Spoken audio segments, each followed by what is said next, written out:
بسم اللہ الرحمن الرحیم۔ اللہم صلی علی سیدنا و مولانا محمد النبی الامی وآلہ و صحابہ بارک وسلم صلاۃ و سلام علیک یا رسول اللہ صلی اللہ علیہ وسلم۔ ایک عجیب و غریب واقعہ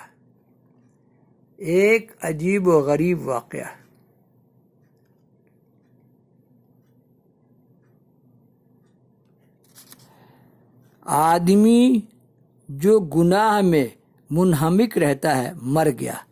آدمی جو گناہ میں منہمک رہتا تھا مر گیا۔ وہ بصرہ کے قریب رہتا تھا، مگر جب وہ مرا تو اس کی عورت نے ایسا کوئی آدمی نہ پایا جو جنازہ اٹھانے میں اس کا ہاتھ بٹاتا، کیونکہ اس کے ہمسایہ اس کے کثرت گناہ کے سبب کنارہ کش ہو گئے۔ چنانچہ اس نے 2 مزدور اجرت پر لیے اور وہ اسے جنازہ گاہ میں لے گئی، مگر کسی نے اس کی نماز جنازہ نہ پڑھی اور وہ اسے صحرا میں دفن کرنے کے لیے لے گئے۔ اس علاقے کے نزدیک پہاڑ میں ایک بہت بڑا زاہد رہتا تھا۔ عورت جب اپنے شوہر کا جنازہ اٹھا کر لے گئی تو زاہد کو منتظر پایا، چنانچہ زاہد نے اس کی نماز جنازہ پڑھانے کا ارادہ کیا تو شہر میں یہ خبر پھیل گئی کہ زاہد پہاڑ سے اترا ہے تاکہ فلاں شخص کی نماز جنازہ پڑھائے۔ چنانچہ شہر کے سب لوگ روانہ ہو گئے اور انہوں نے زاہد کی اقتدا میں اس کی نماز جنازہ پڑھی۔ لوگوں کو زاہد کے اس فعل سے سخت حیرت ہوئی۔ زاہد نے کہا، مجھ سے خواب میں کہا گیا ہے کہ فلاں جگہ جاؤ، وہاں تمہیں ایک جنازہ نظر آئے گا جس کے ساتھ صرف ایک عورت ہوگی۔ تم اس شخص کی نماز جنازہ پڑھو کیونکہ وہ مغفور ہے۔ یہ بات سن کر لوگوں کو تعجب میں اور اضافہ ہوا۔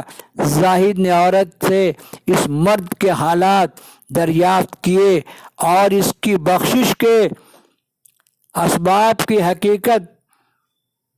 تحقیق کرنا چاہی تو عورت نے کہا، جیسا کہ مشہور ہے اس کا سارا دن شراب خانے میں گزرتا اور شراب میں مست گزرتا۔ زاہد نے کہا، تو کیا تم اس کی کسی نیک عادت کو جانتی ہو؟ کو بھی جانتی؟ عورت نے کہا، ہاں 3 چیزیں جانتی ہوں۔ جب وہ صبح کے وقت مدہوشی سے افاقہ پاتا تو کپڑے تبدیل کرتا، وضو کرتا اور صبح کی نماز جماعت سے پڑھا کرتا تھا۔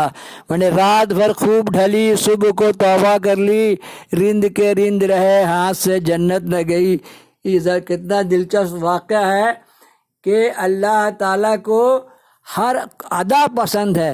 کسی بھی ادا سے اس کے پاس آ جاؤ، یا اللہ مجھے بخش دے، یا اللہ مجھے بخش دے۔ اب سوچئے کہ فجر کی نماز وہ پڑھنے آتا، اب فجر اتنا گرا ہے کہ آدمی فجر مسجد جانے پاتا، ایسے تو مسجد جانا ہوتے نہیں آدمی کا۔ تبھی سوچئے شرابی اتنا مدہوش ہوتا، لیکن صبح کے وقت جب مدہوشی سے افاقہ پاتا تو کپڑے تبدیل کرتا، وضو کرتا، صبح کی نماز جماعت سے پڑھا کرتا، پھر شراب خانے میں جاتا اور بدکاریوں میں مشغول ہو جاتا۔ دوسرے یہ کہ اس کے گھر میں ہمیشہ 1 یا 2 یتیم رہا کرتے تھے۔ یتیموں کی دیکھ بھال، یتیموں کے سر پر ہاتھ رکھنا اللہ کو بڑی پسند ہے۔ اسے وہ اولاد سے بھی زیادہ مہربانی سے پیش آیا کرتا تھا۔ میں نے 2 یتیموں کی اس نے پرورش کی ہے نا۔ تیسرے یہ کہ جب وہ رات کی تاریکی میں نشے کی مدہوشی سے افاقہ پاتا تو روتا اور کہتا، اے رب کریم، جہنم کے کونے میں سے کون سے کونے کو میرے لیے اس خبیث نفس سے تو پر کرے گا؟ زاہد یہ سنتے ہی لوٹ گیا اور اس کی بخشش کا راز کھل گیا۔ اسی لیے کتنے بھی گنہگار ہو، کہو یا اللہ مجھے بخش دے، یا اللہ مجھے بخش دے، یا اللہ مجھے بخش دے۔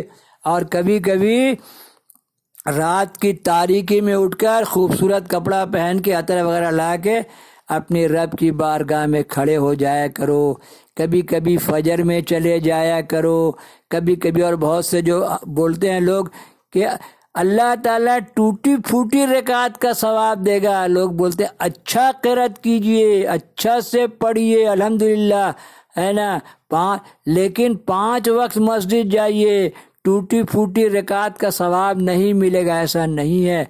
ایک بار اللہ بولو گے تو 60 نیکی آپ کے اکاؤنٹ میں جائے گا، سمجھے؟ اپنا اکاؤنٹ بڑھائیے۔